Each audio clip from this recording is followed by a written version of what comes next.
Incoming transmission.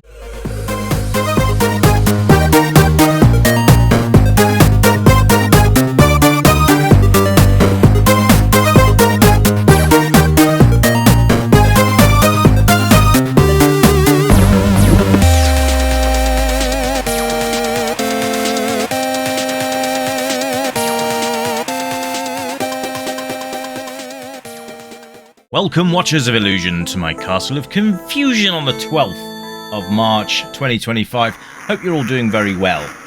I'm looking at a brand new Amiga game today, and it's based on Roland on the Ropes on the Amstrad, or Fred if you had a Spectrum. So this is on the Amiga. So let's get stuck in. So you can see that the graphics are fairly basic. You've got a character there that looks like Rod Hull. If you're not from the UK, you probably can have to look that one up. But there you go. But yeah, it's based on the cracking games Roland on the Ropes and Fred on the Amstrad and the Spectrum, respectively.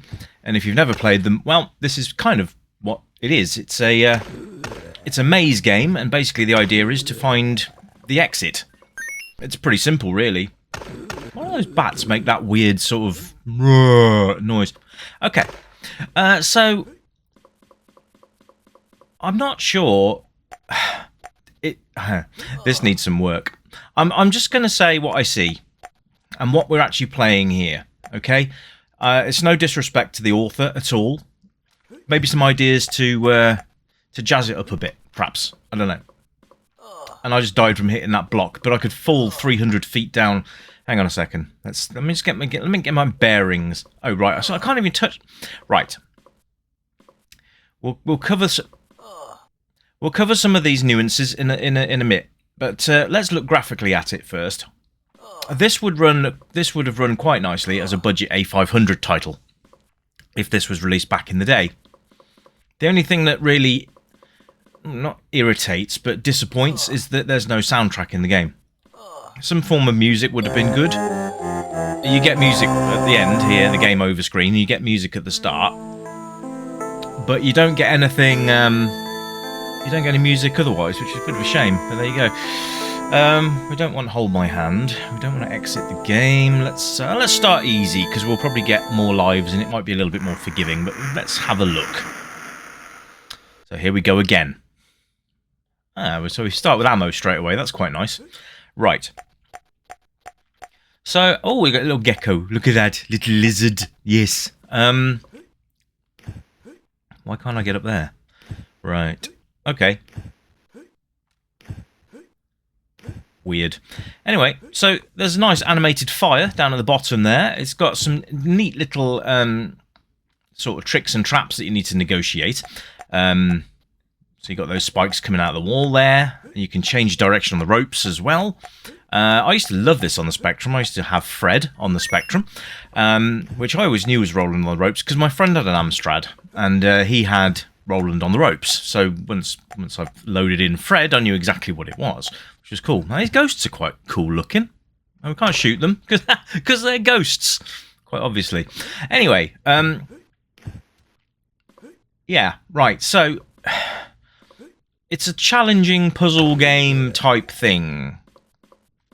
There are skulls that you can collect, which will open up walls and routes and things like that for you to be able to unlock more of the level, which we'll hopefully find a few of those as we go. It's all about timing this, and if you know me from my many videos, if it requires timing, I'm not quite so good at it. But we're going to persevere. I'm going to quickly mention controls because they're a little janky, and what I mean by that is that it's not 100%. Yeah, the controls could do the little tweaking just to be a little bit more responsive. They're not brilliant at this point, but I do believe this is the first revision of the game, so let's see what happens in the future. This is free to download anyway, so you know I'm not going to slam it too hard, but there's definitely room for improvement, shall we say.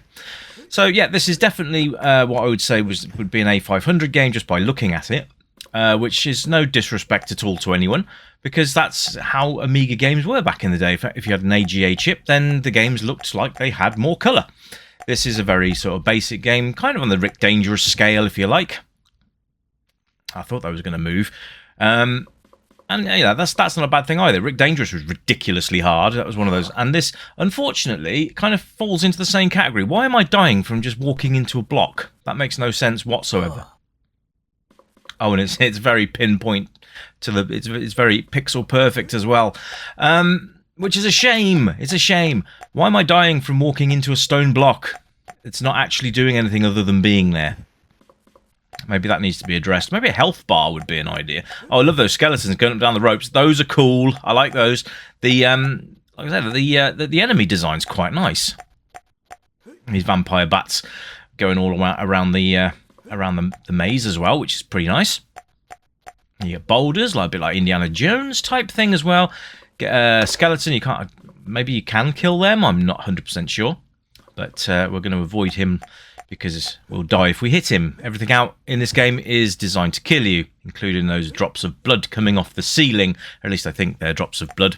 Not sure why the ceiling would be dripping blood, but there we are.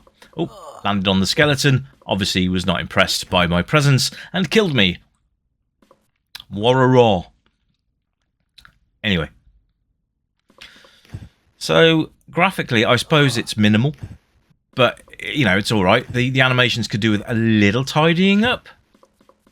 Unless the idea is that they're very simplistic. I don't know. There was a great example there of the controls not working when I wanted them to. So that's a bit of a pain in the arse. Okay. Down we go. Down. Right. So I get killed by walking into a stationary block, but I can fall 2,000 feet down and not sustain any damage or fatalities. Now that's a clever. That is, I mean, my legs must be made of springs. Some very big shock absorbers in my boots. Excuse me, the hiccups there. Do apologise for that.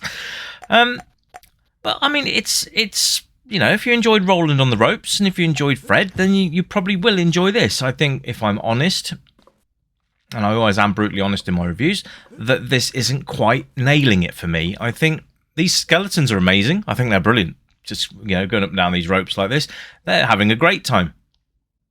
But there's just something missing for me on this. And I don't know whether it's the soundtrack or whether it's just the janky animations. I can sort of get over the animations because maybe that was intentional. Maybe that's the point. You know, it's kind of, you know, the games that came before this were kind of janky, as I like to say. But I don't know whether this is meant to be. Sound effects aren't brilliant either, unfortunately. So you get these little, you know, ding-a-lings and things like that when you pick stuff up. You get a deep laugh when you pick up the skulls. You get a gunshot, but it's not a particularly good one. I don't know. There's just a lot that could be polished on this. It feels more like a beta game than a full release, if I'm honest.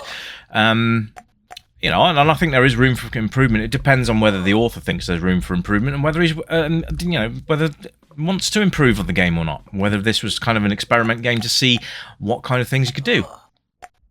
See, there's a skull over there. Look, if I get that, that should open up a passageway that is currently unavailable. But there's the mummies. You see, that's what I like. I like to see something that resembles something from Rolling on Ropes. Mummies were always a thing, but I think they could actually climb up and down the ropes, which, much to everyone's annoyance, they could do that. But they don't seem to want to. In this, they want to just walk backwards and forwards, which is fine. We have other things that will irritate us. I like these rolly skull things. They're quite cool. I like those. But as far as level design goes, it's pretty good. I like the level design. There's lots of things to look out for, though. Don't be lulled into a false sense of security thinking that you are completely safe. Even that skull found it funny. Yeah, I think possibly being killed by stationary walls is a little bit of an issue for me. I think if it fell on you, great, no problem. That, you know, you should be crushed to death. That's quite obvious. But just walking into it, it's a little bit harsh. It's a little harsh. Maybe there needs to be some collision detection there that enables you to push your character into them without any sort of death penalty. And maybe if you get caught underneath them, that's when you die. I mean, that would make more sense, to me at least. But, you know, it's rolling on the ropes for the Amiga, so what can I really say? Apart from, you know, it just needs some polish, and then it will be great, and I can score it higher. But it's a nice tribute. It is a nice tribute. Controls are up and down, left and right, and fire. And if you hold down and fire, you'll shoot your gun. If you want to jump, it's up. So lots of these precision jumps. I would say that I would prefer to have had a 2-button joystick setup here, one for jumping and one for shooting. I think would make life a lot easier for this.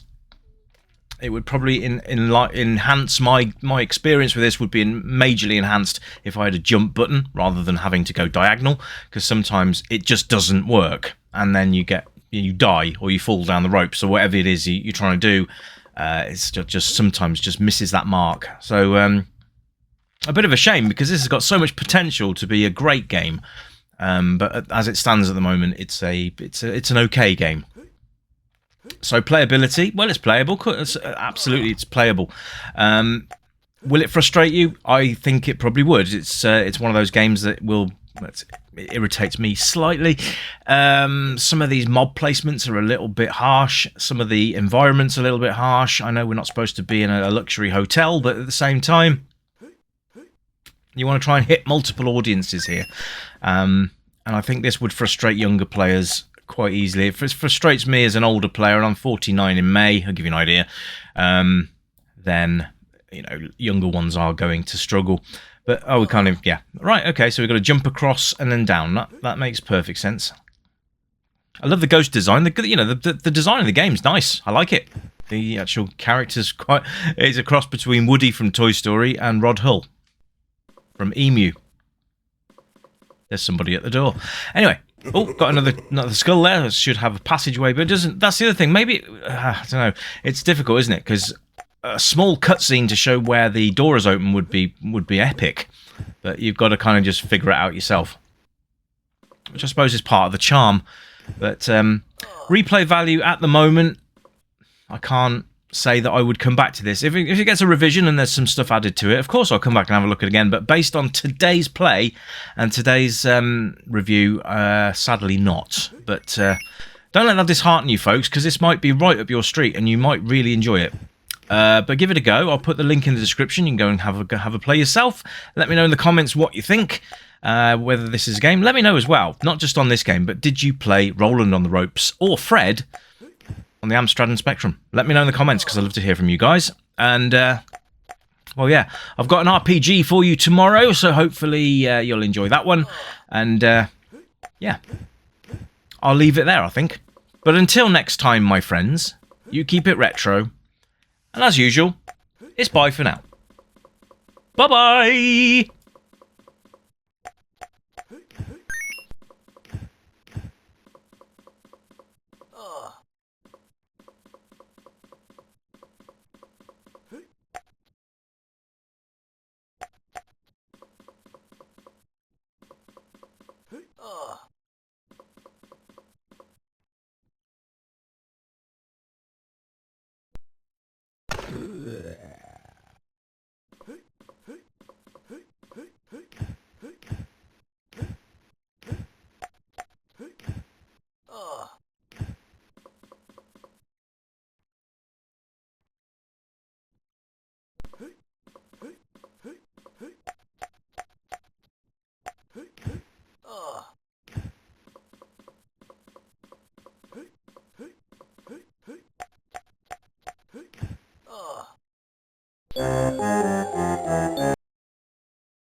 stranger, I know why you're here. You remember games from the yesteryear, games with pixels and that bleep bloop sound, but boy, they were the very best games in town. We light up the night, neon dreams in our eyes, arcade machines whispering low, pixelated worlds where we all come alive, level up high, let the good times flow. Joystick in hand, we're reliving the past, high scores and laughter, we're making it last. With every coin drop, we're forging a bond. In this pixel paradise, we'll always respond. Welcome to the Retro Gaming Club, where the 8-bit dreams never fade away. Gaming to the beat of our favorite tunes, let's play till the dawn, we'll never lose.